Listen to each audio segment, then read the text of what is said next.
hello. Okay, so we're going to start off with about 2 cups of flour. We'll pour that in a bowl. Then make a little well. We're going to add to this a packet of yeast.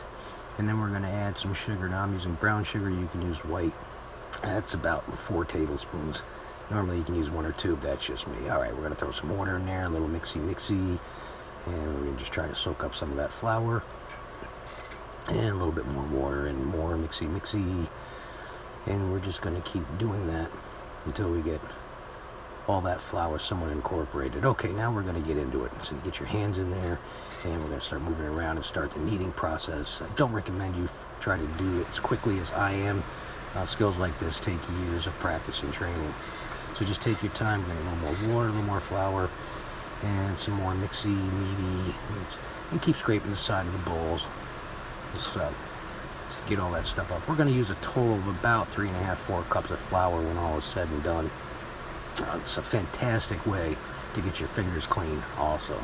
It takes a little time, but anyway, more mixy, scrape the bowl, get all much of the schmutz off the bottom that you can, and we're just going to keep kneading and adding flour and a little bit of water if it's starting to thicken up. I really got to clean up that table a little bit, but it's okay. And more finger cleaning, and you start getting a little bit too much on your fingers, just throw some flour on them and it'll dry them up. Then again, more kneady, mixy. We'll clean your fingers off again. Just got to get this stuff off. All right, mixy, kneady, and that's probably what takes the most part, is just getting everything all incorporated and getting the dough kneaded into the consistency that you're looking for. Bam, bam, bam, bam. Yeah, see that teaches the dough to behave, right?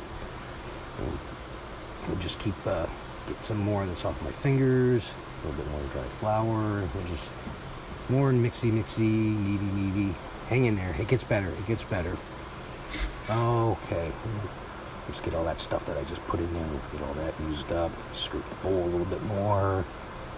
And we're just about done with the mixy kneady piece. All right, so now we're going to get another bowl. And what you're going to want to do is you're going to want to grease that bowl. All right, I'm using Crisco, and just scoop it on your hand and just kind of mash it all around there. This is going to keep the dough from sticking to the bowl because we're about to let it go into its first rise. So take the dough ball and just kind of work it around, bringing the top up underneath, and set it down. And we'll throw a cover on it, put it in a warm place to rise for about an hour. All right, while we're waiting for that to rise, we're going to get our baking pan ready. And a little bit of grease. Why didn't I use the Crisco or in my hand this time? Well, because it took me an hour and a half to get my hands clean from the first time. So I'm going to try to keep them as clean as I can right now. You want to grease it really well. And now we'll bring the bread pan over the dough after the first rise. You can see it's kind of doubled nicely, so we're going to punch it down and go back through another kneading process. This one will actually be pretty quick. I just knead it. And what we'll do is we'll form it into the dough ball again. Bringing the tops to the bottom and just kind of tucking it up underneath. And that just about does it. So we'll set it in the pan, we'll cover it up, and again let it go for its second rise. And pow! Just like that, do the miracle of photography. The dough's done with its second rise. Again, it's doubled nicely. So now we're just going to put it into a preheated 400-degree oven.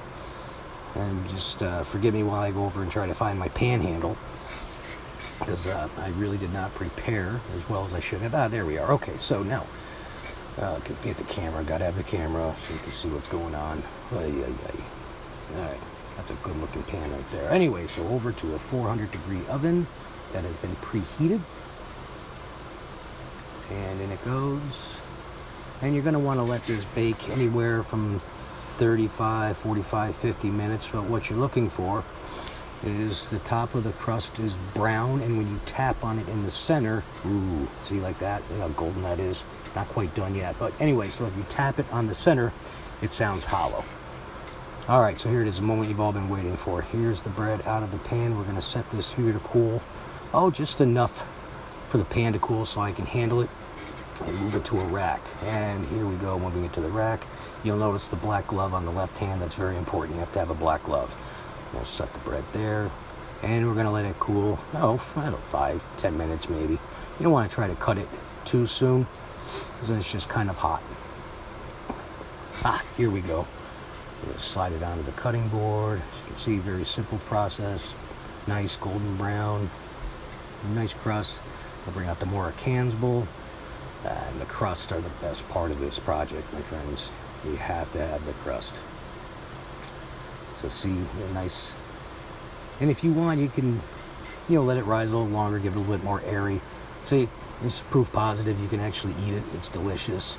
I'm standing there enjoying my fresh baked bread. Clearly I'm fat. Thank you for watching.